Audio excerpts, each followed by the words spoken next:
Hello, assalamu alaikum, good morning, khush amdeed, ji ayanu, goeiemorgen, bakhair ragale, washmale, shunishumi, ladies and gentlemen. Welcome to Well This Morning with the super energetic and the very informative early in the morning as well, Shazad Khan and myself, Shiza Hashmi. Ohio gozaimasu, guten Morgen, hola, bonjour, privyet, kaifa hal, harishuma chatore, ahlan wa sahlan, marhaba, buna, mucho, gracias, suabia.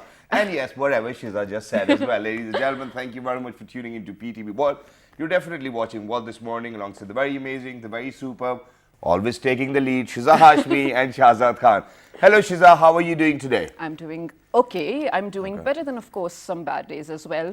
But unfortunately, I'm so sorry we have to begin the show on this note as well. Shazad and I actually came across something very disturbing early in the morning when we woke up, and it's taken a toll on our minds, to be honest. I don't think we can carry on that energy that we planned to start the show with, right? Or I don't think we can have that sort of attitude towards the entire day for today as well. Do you want to talk about it? Exactly. And ladies and gentlemen, you know, this very particular video which is actually surfacing on the internet right now as well, and everybody's talking about it, I think is a problem which has actually been there within our own society for years and years.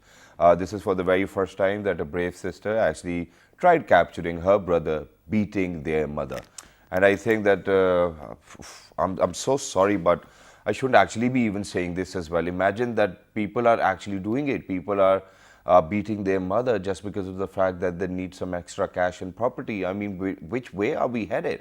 Are we even humans? Are we calling ourselves humans?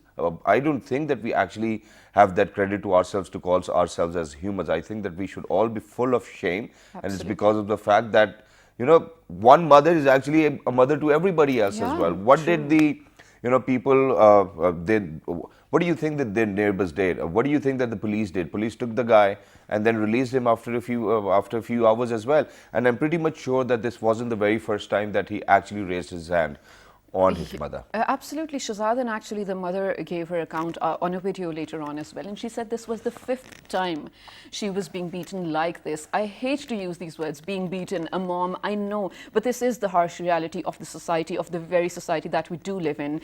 Unfortunately, every other day we come across pictures or graphic videos of, well, child abuse or domestic abuse, or, you know, wives being beaten by their husbands, but this was something new that we came across. But mind you, this is not something new that is happening. It has been happening, but it just surfaced out of nowhere. I think this is kudos to the brave sister that you already mentioned. She's just 20 years old. Imagine having to go through this trauma along with your mom, who's, I mean, she's quite old. You would need to, I mean, take care of her because, of course, she played her part. Now it's your time to play your part.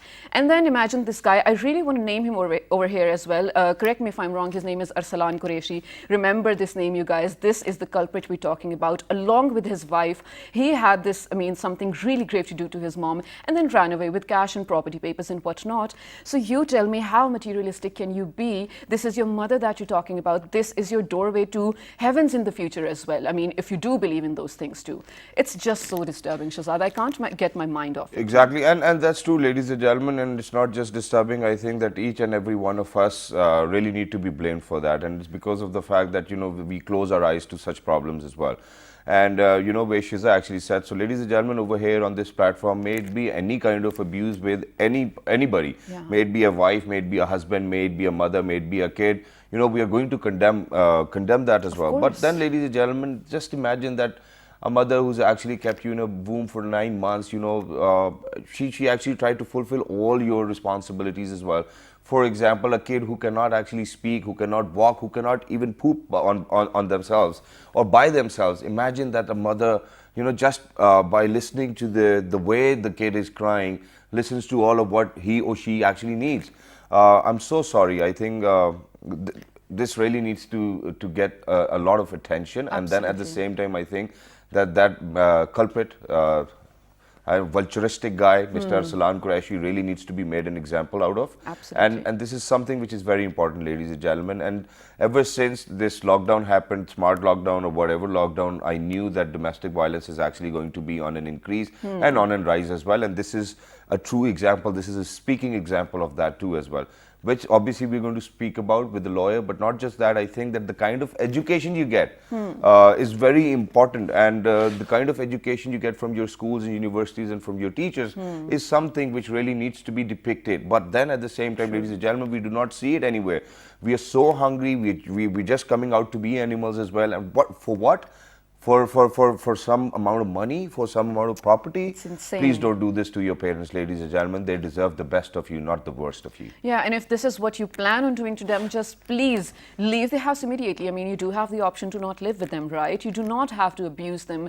And I know, Shazad, our message might not be getting to the right people or the culprits over here as well, but it is our duty to at least inform all of you guys that this is what is happening. And if you see this happening, please report the right authorities. Help each other if someone is actually going through it. And Shazad, I think I'm going to take your note further where you mentioned that this is where sort of education lacks, right? I mean, parents do each and every single thing in their command or in their, I want to say, power as well to impart you the best kind of education, to send you to the best kind of schools and whatnot. But then I don't know what goes down. I mean, there are so many factors, of course, that do affect the type of person that you become, but education does play a massive role in it. Exactly. And, you know, sticking to the basic, or I want to say conventional education system, the traditional one, just reading, you know, board ki kitabein, the books that our parents used to read, we're reading them again. I mean, there's no updating the curriculum.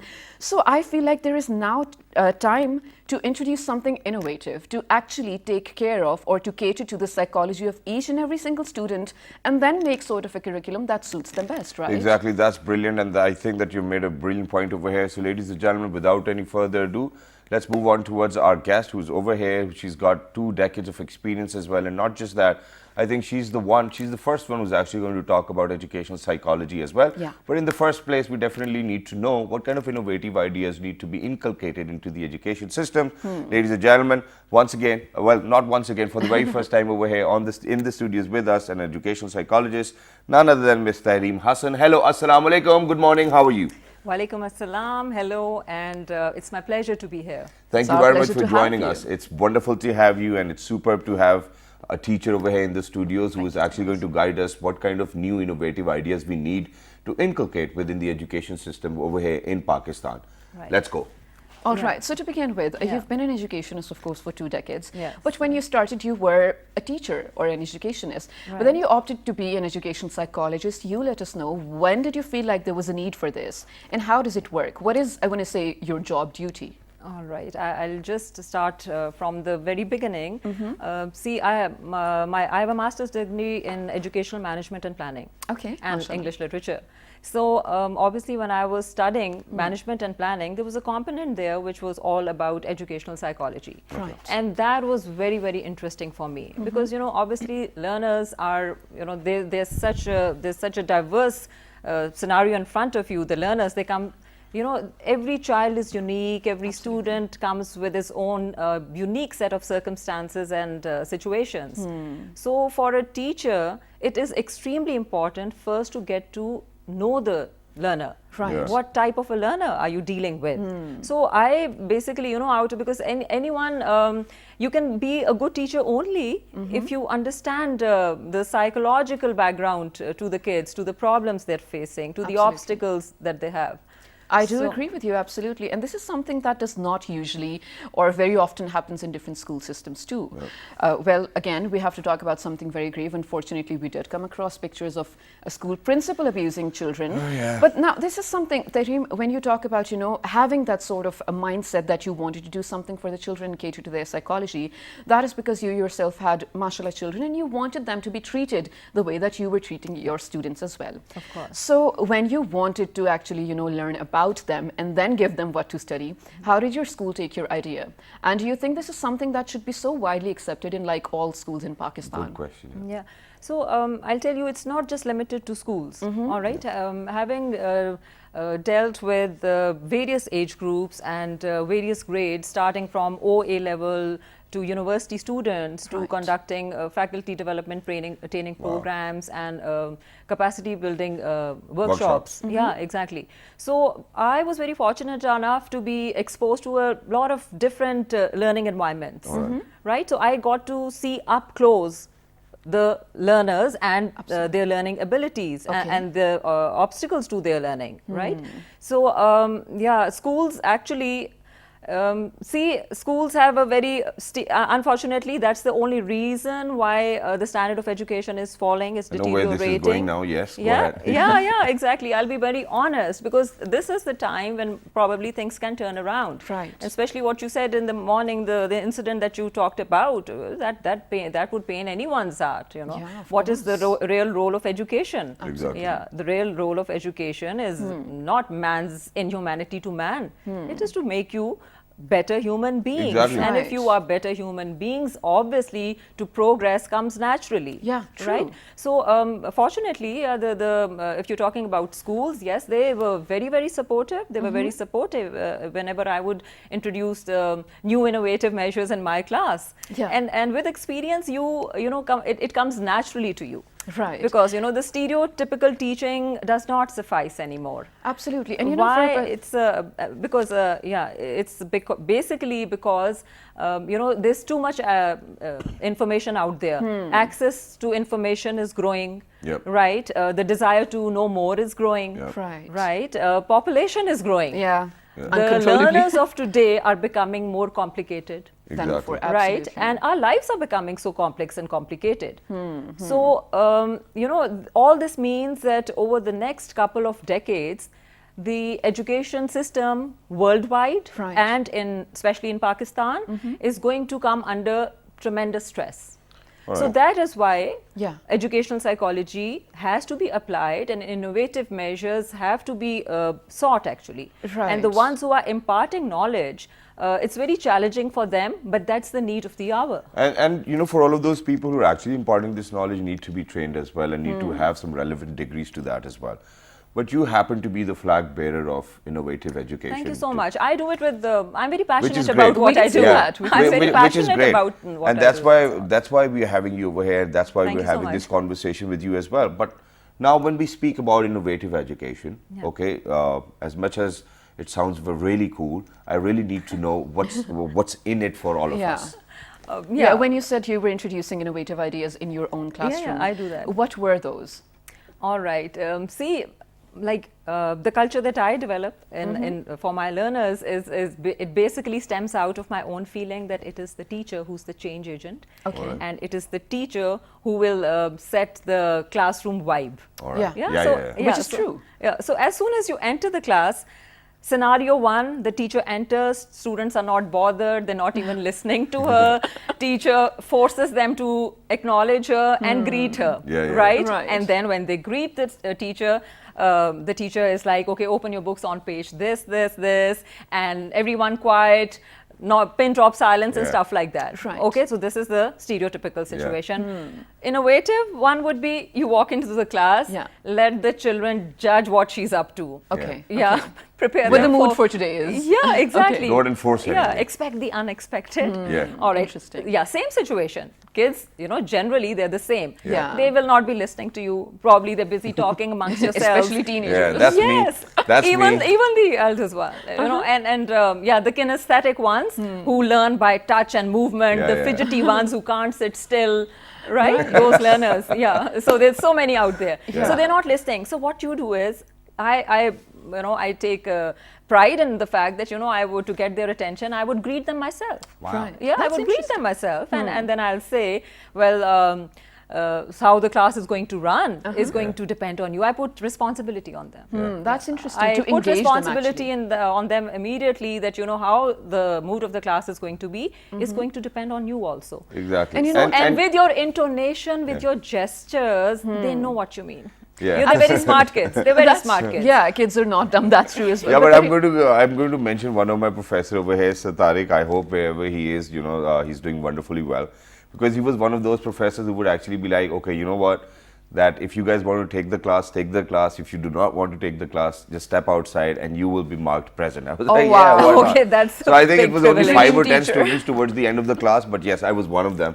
Not that I left the class, but there were a lot of kids.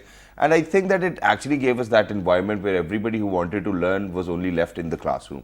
And it gave us that good feeling. But yes, I think that, you know, this is a very innovative way where you just go and you set the that you're giving this option to the students that, okay, you know, whatever mood you want to set for today, that's what's going to happen in the class. And I think that everybody's likability to learn will definitely increase. Good Yeah, job. but Terima, I absolutely love this idea of you saying that you have to engage with each one of them. What I love even more is when you pointed out different types of students, like, you know, the ones who learn this way or Fidgety the one. one. Yeah, I love it. I love Always it. moving. Probably Yaar, tum it sukoon rings se a nahi baith bell. sakte. No, Because- but you know what? It's great because when you, generally speaking, on parent-teachers meeting and whatnot, when you speak to a teacher, they'll be like, ye padhta hai or ye nahi padhta. There's no, two no. categories, Yeah, right? no, no, So no. you're actually giving them what they are and then taking them on board. So you let me know, when there are so many different types that you identified, so many different types of students in the classroom, is it easier not to get them on the same page? And how is their response when you want to engage them? Yeah, you know, obviously there's some who are the resistant types, right? Rebels. Rebels, yes, exactly. See, an experienced teacher always has backup plans. Absolutely. You know, you always have backup I like plans. it. Yeah, you're up there. You're way ahead of them. Right. And you know, once they get that vibe from you, somehow they cooperate. I have never had discipline issues in my class. Oh, I wow. don't need to Hard to raise believe. my voice at all. I don't have to yell at all, and that's stereotypical method also. Sure. Right? How you convey is totally up to you, and obviously according to the audience that you Yes. have, right? Okay. So yeah, learners, basically research tells us that, you know, it's divided into, the learners are divided into three broad categories. The ones who learn by seeing, Yeah. visuals. Right. The ones who you know, they may be looking at you, but their minds are somewhere else. Yeah, zoned out. Yeah, exactly. The ones who are learning by just listening, the audio, right? Okay. Yeah. And the third one is kinesthetics, right? The one who wants Touch to and feel. touch and Yeah. feel and move around, and while they're doing that, they are actually listening. You know that. So yeah, so this was the basic categories and how to engage. See, because every learner is different. Yeah. That is where educational psychology comes in. Exactly. Right. You have to have a background. Which is to why be I able actually wanted deal to with ask that. about this as well, that, you know, for a teacher who's actually teaching education psychology needs to have quite a lot of, or a better grip of how, of what people perceive or conceive as well while the class is going on. And a lot of patience. But, and yes, and then building upon that, you know, whenever we speak about education psychology, because this is the very first time that we're actually talking about it, please let our viewers know what education psychology is and how are things done within the very fragment of education psychology. Yeah, okay. So, see, people who are working in the field of education, psychologists, they study the overall conditions, how students learn, how they retain. But an educational psychologist specifically learns the psychological issues which impact learning and the learners. Right. Okay, so see, the human brain is a beautiful and intricate organ, right? And we are far, far away from learning and knowing all that there needs to be known and learnt about the complexity of the human brain. Absolutely. Yeah. Yes. So, and for an educational psychologist, what is visible, what is right out there, Right. they don't take observations at face value. They don't do that. So Because, then you how know, do they take observation? yeah, I'll tell you. The results and the outcomes, you know, which are visible there, Yeah. they are actually a product of, and they are there due to the factors which are in the background, which are behind the scenes. Yeah. So, an educational psychologist probes deeper, Yep. right? They probe deeper. They study every child as an individual, as a unique case. Yeah. Right. And which is- it does not need a you know, full doctorate to be doing that. You can just see what kind of a learner you have, is. a student is, and Yeah. then you adapt your ways accordingly to the Which is- students. And you don't label children also. Yeah. You Oh, yeah, don't, so important. That's learners- great. That's learners. great that you've said it, that you've actually put the cat out of the box as well. But unfortunately, this is not what's happening. In majority of the universities, I think everywhere we go, students are being liked by teachers just because of the fact that they're probably good looking, well dressed, or probably well rehearsed, or probably they're very good students otherwise as well. But not just that, this is something which I've witnessed throughout my university years as well. I'm not going to say that I was very good looking, but then I'm going to say that I had a way to go, get around teachers as well. Yeah. You know, that's how things happen in university. You know, this is how you actually get GPA as well, or probably A plus or A and whatnot. Now, when we talk about educational psychology, can an educational psychologist figure out whether a student is actually trying to figure out a way to get the grades or probably scores or whatnot, and he or she is not putting in the kind of effort which was required? Oh, interesting question. That's a given yes. You do not misunderstand and underestimate the power of the educational psychologist. Right. Of course we know. Of course we know. And then we have, you know, our own ways, and we have backup plans. Yeah. See, the main thing is, you know, you want to help the learners, right? That's the bottom line.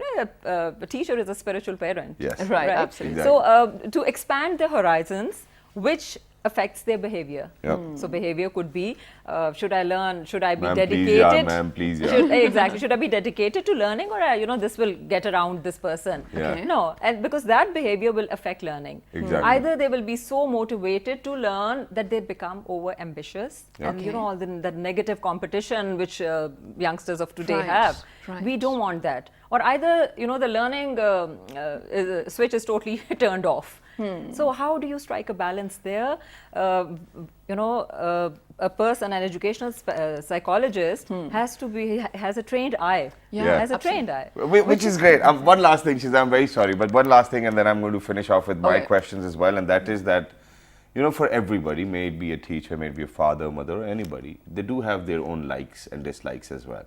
And in every classroom, we do see that there's a particular group of children which is being liked more by a teacher, and then there are other groups as well, people like me, backbenchers, you know, stuff, fidgety ones, always moving, not sitting around, or probably, you know, making sure that the teacher is actually going to take a toll on them, whatnot. But do you, as a teacher, as an educational psychologist, say that you actually have equal standards for all students? Or yes, there have been exemptions just because of the fact that people did extraordinarily well in their exams and courses, and the way they were, the way they used to talk, or they were very obedient, you know, things like that. I mean, because there is that factor of likability. Yeah, it happens. He's right. Yeah, so I actually feel for you that probably you've had such experiences. We did actually. Right. Yeah, I do feel for you, and I tell you honestly, it seems like a biased kind of a verdict coming from you. Yeah. See, students also have favorites. But I haven't given a course, verdict, that's I've right. asked a question. I haven't given a verdict, I've asked a question, and that too has backfired on me, that you might have gone through this situation. This is one Yeah, thing, so I'll, whenever you're in conversation with a psychologist, something like that does happen. Yeah, it's yes. actually an But expert. yes, this is why I asked you a question, but I need an answer to that. Of course, the answer is no. Teachers are not biased. Okay. They don't do it intentionally. And when you're a professional teacher, Yeah. that's why I believe the teacher trainings are very important. Exactly. Oh, yeah, also. absolutely, Right? If you just step out of the house and you have a degree and you launch into teaching, you have way to learn. Exactly. Right? Absolutely. So you don't do that. There's no favoritism. You can't do that. All children are there, but you know, their aptitudes are different, their strengths are different, their weaknesses are different, their inclinations are different. Yeah.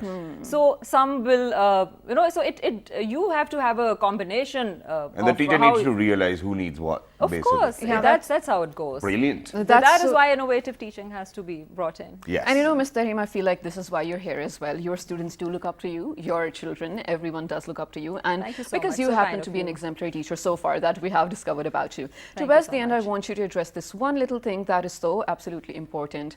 So I happen to know some schools, and then I happen to know some students, young ones, who are not team players, let's say. So if the teachers call their parents to tell them that he may have some narcissistic values growing in him, and he may grow up to be one, the parents cannot listen to that. They're not Exactly. open to the idea that their kid must be having something, you know, he must be going through something. And if the teacher tells them that because of your domestic culture, he's not paying attention at school, the parents mind. I mean, how do we fix that? Yeah, that is again very challenging, right? But it's the need of the hour that parents have to also understand that their child may not be the perfect child who they imagine and perceive to be. Right. Okay, so this is very interesting book by Susan Cain, 2012. When I went through it, it's about the introverts. Okay, quiet, the power of the introverts in a world that can't stop talking. Oh, okay. So these kids are the introverts. It's very difficult to seek them. Right. So, you know, you have to really get it out of them, communicate with them.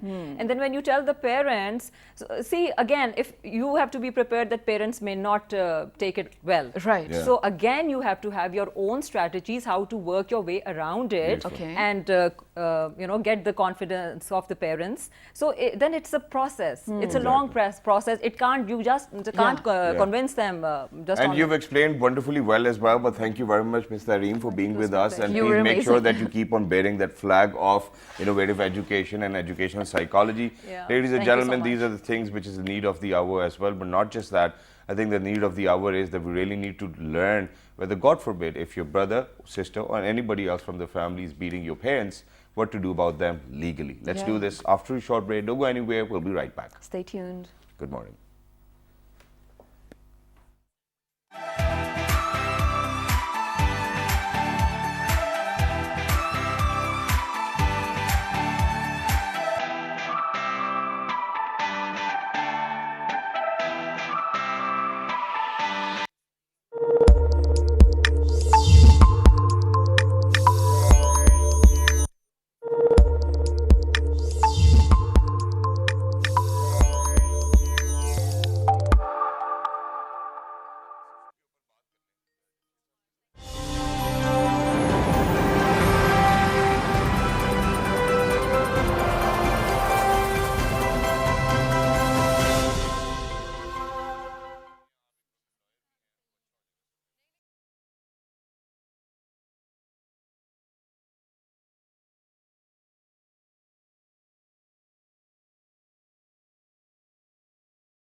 Shai Mosque, or the Royal Mosque in Lahore, commissioned by the 6th Mughal Emperor Aurangzeb in 1671 and completed in 1673, is the second largest mosque in Pakistan and South Asia and the 5th largest mosque in the world. Epitomizing the beauty, passion and grandeur of the Mughal era. It is Lahore's most famous landmark and a major tourist attraction.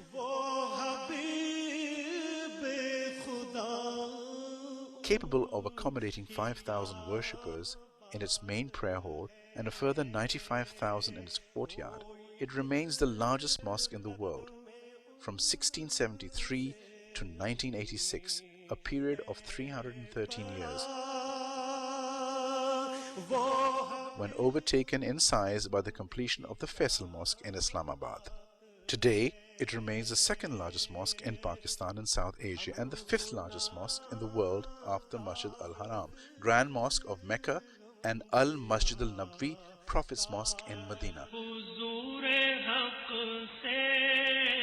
The Hassan II Mosque in Casablanca and the Faisal Mosque in Islamabad.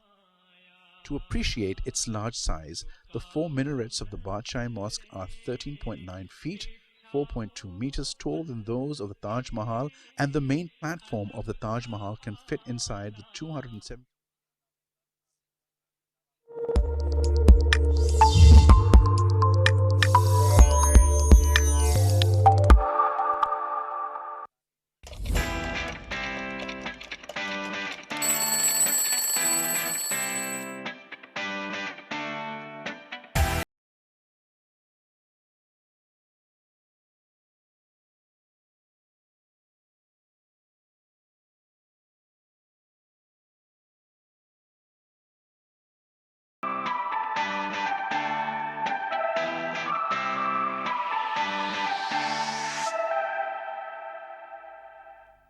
Welcome back to Well This Morning, ladies and gentlemen, where, like every other day, we love to talk about something so informative and so important that at least the people who are watching are educated enough to impart that knowledge to other people as well. Exactly. Unfortunately, the things that we're talking about today are a little harsher than we usually do, Yes. but it has to be discussed. I mean, this is the true face of our society, and if we don't face it, I don't know who will.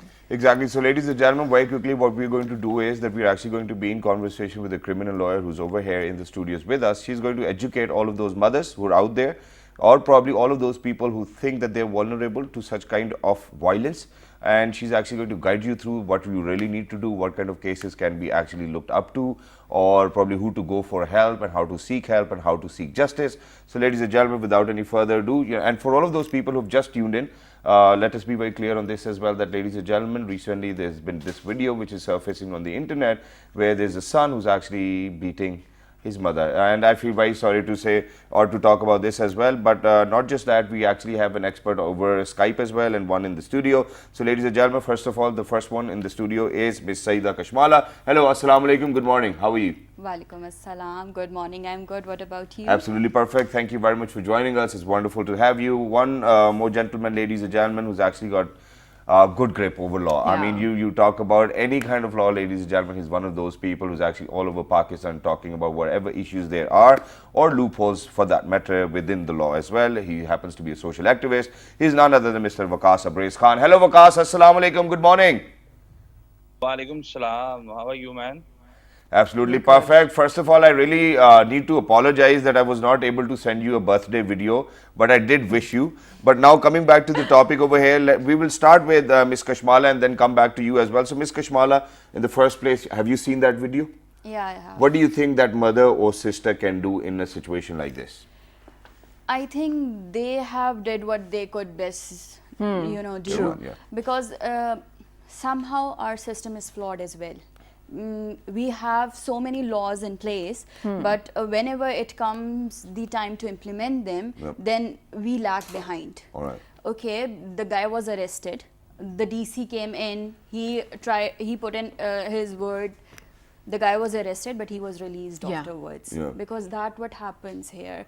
Usually, the one who's in power, they always get away out. Get away with it. Yeah, because there are always loopholes, and lawyers are very good at finding those. Yeah. You know. True. So It's their whichever job. side you are supporting, you end up finding a loophole. You end up finding a way out of it. Yeah, there is a video evidence, but that would come later in the stage. Alright. You know, that would come during the case. That would come during the arguments. That's like a long thing, and in the beginning, you can only file the FIR. Then you can go from there, but even filing a FIR is an issue if you are not in a power place, unfortunately. And That's what you're trying to say over here is that a mother and a daughter is not in a powerful place. Technically, they are not, because unfortunately, the Thana culture, you have to pay some people. Of course. If like maybe I'm being too honest or too harsh, Yeah. but that's the reality. When you go there, then they're going to ask you so many questions. They are going to ask you, okay, what you were doing wrong? Because if some man is torturing you, he must be right in some way. Because Right. we have this patriarchal society. Absolutely. We can't deny. Yeah, and you know what? I was also watching a video of the mother that we're talking about particularly, and she actually gave a detailed account of the questions that she was being asked at the Thana as well, in terms of, are you the stepmom? Were you torturing him? Were you nice to him? Were you nice to the wife? Imagine having go through that violence and then having to answer these questions. So now, Kashmala, let me know, I mean, in terms of law, what is the step forward as well? Yes, I understand you saying that even if there is a video that comes at a later stage, I get it. So for the first step, what is the girl who's just 20 years old? Imagine having to take care of your mom at this stage as well. What do they have to do? Can they, file for attempt of murder? I mean, what is the way forward for them? Of course, they have been seeking help from media. Exactly, they can file for that, but that too is a long procedure. Yes, they can file for it, then there will be dates. I think the only rapid case that happened in recent time was Zainab case, Yes.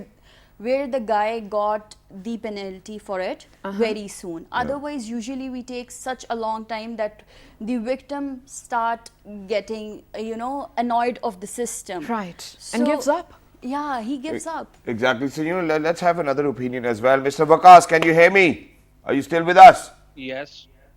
Wonderful, wonderful. Sir, have you seen that video of a son actually beating a mother?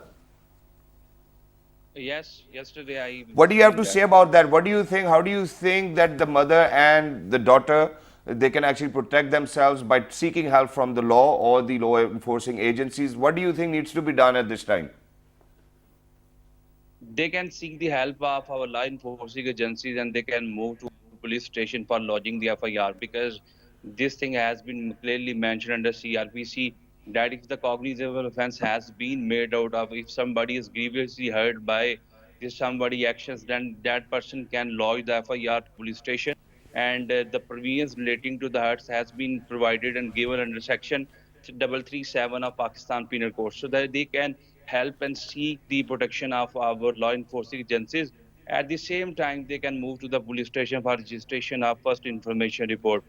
When the first information report will be registered, then definitely police will interrogate and investigate the matter, and the chala would be submitted the court, and then the court would be in the position to decide the matter. I would like to tell you the very important fact of this case, that Sure. usually what happens in these cases at the trial stage or before the commencing of trial, because they are in the sacred relation of the mother and the children.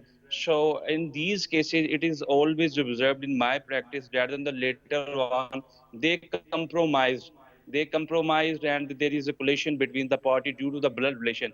In spite of having been devastating and detrimental beaten by her son, at the same time, the mother would have the heart to forgive him, and at the trial stage, if the compromise will be done between the parties, then definitely the court cannot go beyond to negate that specific compromise. So in the practice, if we see these kinds of cases, in these kinds of cases, definitely the love and affection of mother will cover all other ingredients, in spite of knowing that the action done by the son was highly devastating and detrimental, but still then there would be option for mother to compromise or collect that specific offense. In these matters, I personally believe this thing, that this is a duty of state to put their complaint on the behalf of the state, and do not allow the compromise in these states, as the section 311 of the PPC is available. When there is a chance that the compromise can be done between the party, at the same time there is the chance that this compromise will defeat the principle of natural justice, Yeah. and definitely there can be a chance to miscarriage of justice in the society, as if somebody having the hurts in the society, of somebody having the offense committed against himself or herself, that person must be redressed and compensated under the law of the land. And if that Right. person is going to compromise on that any kind of condition, then this is a liability of state to seek justice on his behalf, to file complaint on his behalf. State can do it that. Even our law enforcing agencies can file complaint by themselves. If the matter has come into their notice and mother is willing to file the complaint against his child, then the Okay. law enforcing agency by itself can file a complaint. So there is All right. no need, even if the mother do not want to visit the police station, or if the mother do not want to register the matter in the complainant, if she want to be a witness in the statement, at the Yeah. same time the state can register the matter by seeking the help of its law enforcing justice, and they can ask in the court of law at the trial stage or before the commencing of trial, that you can come to the court for recording your witness statement. Okay. Okay, that's brilliant. Thank you so much, Vikas, for giving us such a detailed answer and making us understand how to go about it. But Kashmala and Vikas, I want you to answer this thing as well. You know, this particular case, we're talking about adults. You know, we're talking about a mom, we're talking about a girl who took this further because they probably knew how to go about it, or they probably knew how to make it, well, make it reach people too. Yeah. I want to take this moment to talk about child abuse, which is on a massive rise as well, ladies and gentlemen, because of the COVID-19 lockdown going on as well. Unfortunately, just a few days ago, we had a video which was gone viral. This I was don't know where we headed, man. I mean, have no idea. This is so disturbing. So this was a school principal who was also tutoring kids after school hours as well. It was really graphic to even watch it. I mean, you know, so many students, not just one, not just two, probably so many dozens of them.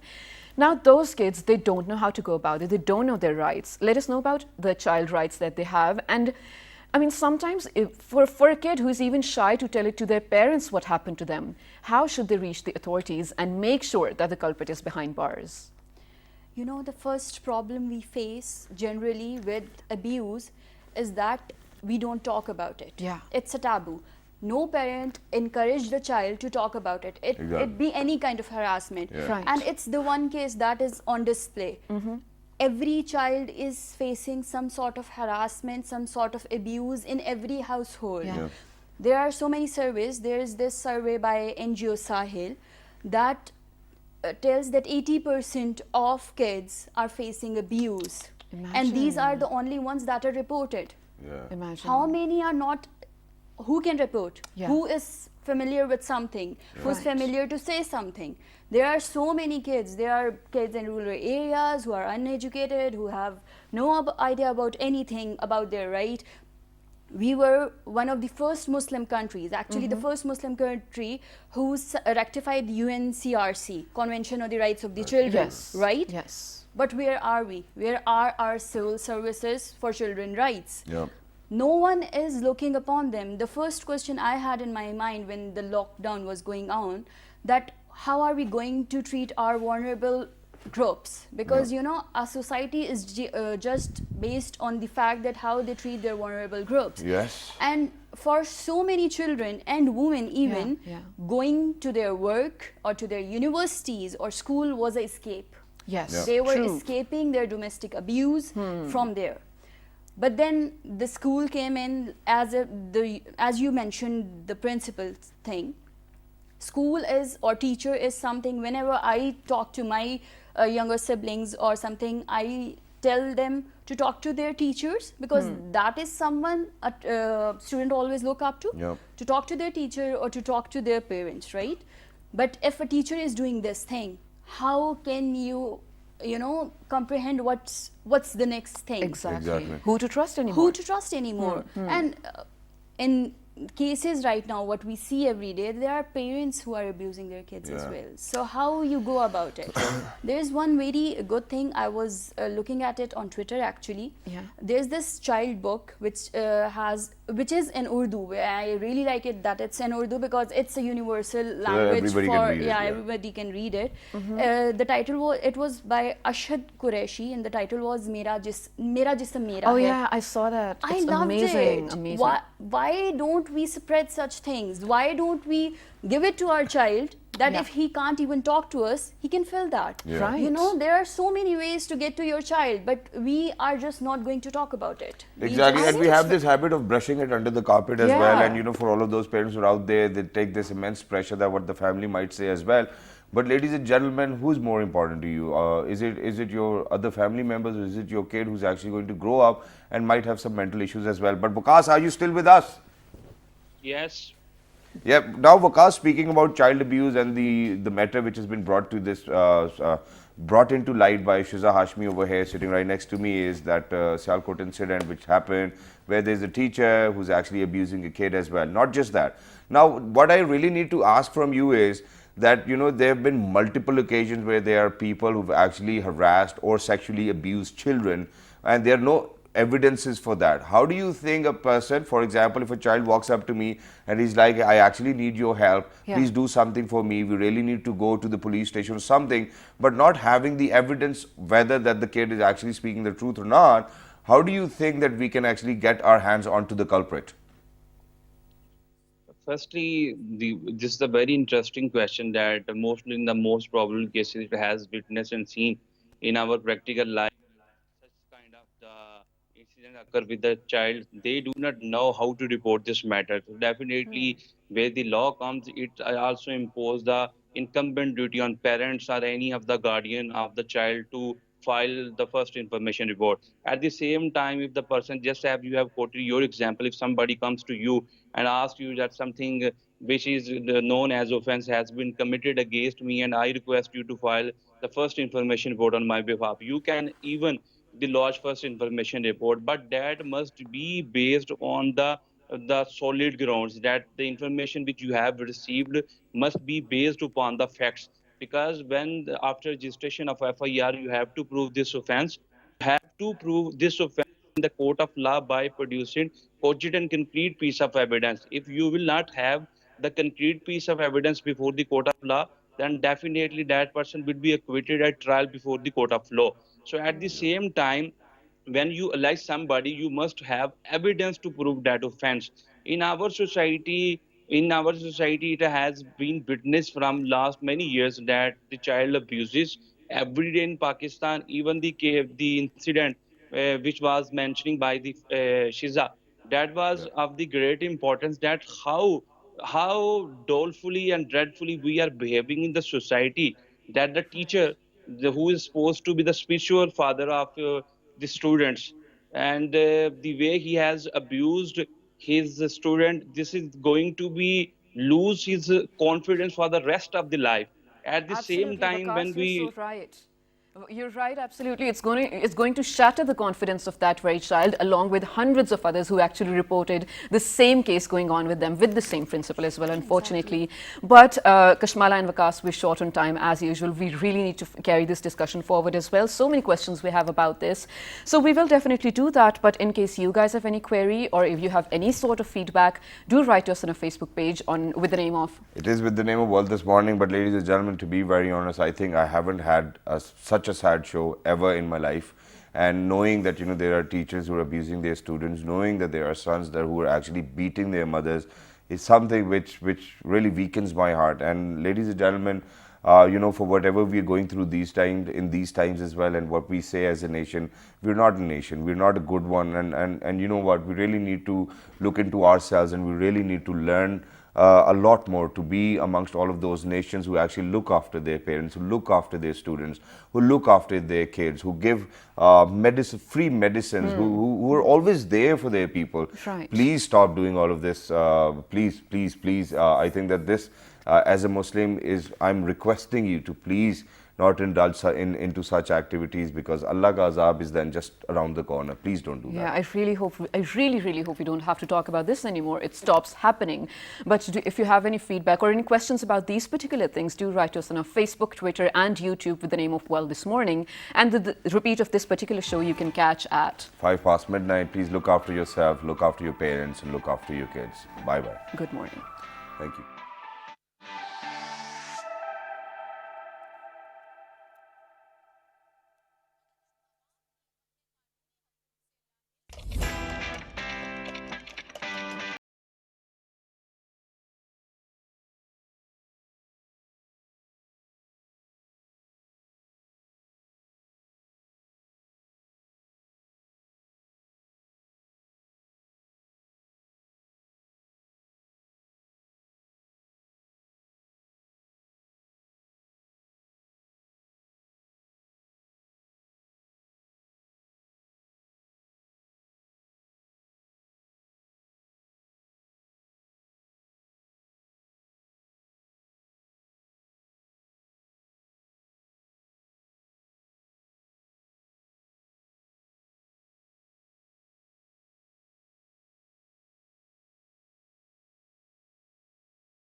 varieties